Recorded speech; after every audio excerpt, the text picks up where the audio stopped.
ജീവിതത്തിൽ ഒന്നും എന്നല്ല, സ്ഥിരമല്ല, എല്ലാം താൽക്കാലികങ്ങളാണ്. നമ്മളെ ജീവിതത്തിൽ മനസ്സിലാക്കേണ്ട ഒരു കാര്യം, ജീവിതത്തിൽ ഉണ്ടാകുന്ന വിഷമതകളും പ്രതിസന്ധികളും ഒക്കെ അങ്ങനെ തന്നെയാണ്, എല്ലാം താൽക്കാലികങ്ങളാണെന്നേ. അതുകൊണ്ട് ജീവിതത്തിൽ നമ്മൾ എന്ത് ചെയ്യുക, ജീവിതത്തിൽ ഒരിക്കലും നല്ല പ്രതീക്ഷകൾ നമ്മൾ എന്ത് ചെയ്യരുത്, കൈവിടരുത്. മനസ്സിൽ എപ്പോഴും ശുഭപ്രതീക്ഷകൾ വെച്ചു പുലർത്തുക.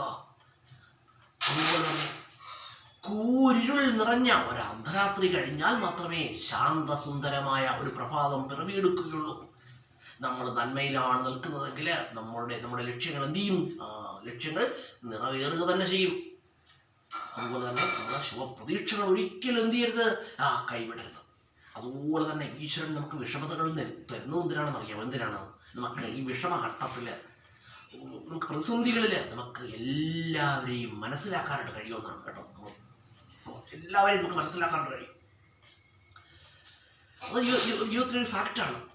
അതുപോലെ തന്നെ ജീവിതം എന്ന് പറയുന്നത് എന്താണ്? ഞാൻ പറഞ്ഞല്ലോ, ഒരുപാട് വീഡിയോകളിൽ ഞാൻ പറഞ്ഞിട്ടുണ്ട്. ജീവിതം എന്ന് പറഞ്ഞാൽ പ്രവചിക്കാൻ കഴിയാത്ത, നിർവചിക്കാൻ കഴിയാത്ത ഒരു വിസ്മയമാണ്. അപ്പം ജീവിതത്തിൽ നന്മകൾ പ്രവർത്തിക്കുക. അതുപോലെ തന്നെ എല്ലാവർക്കും നല്ല ഒരു തിരുവോണം ആശംസിക്കുകയാണ്. Wish you A happy Thiruvonam.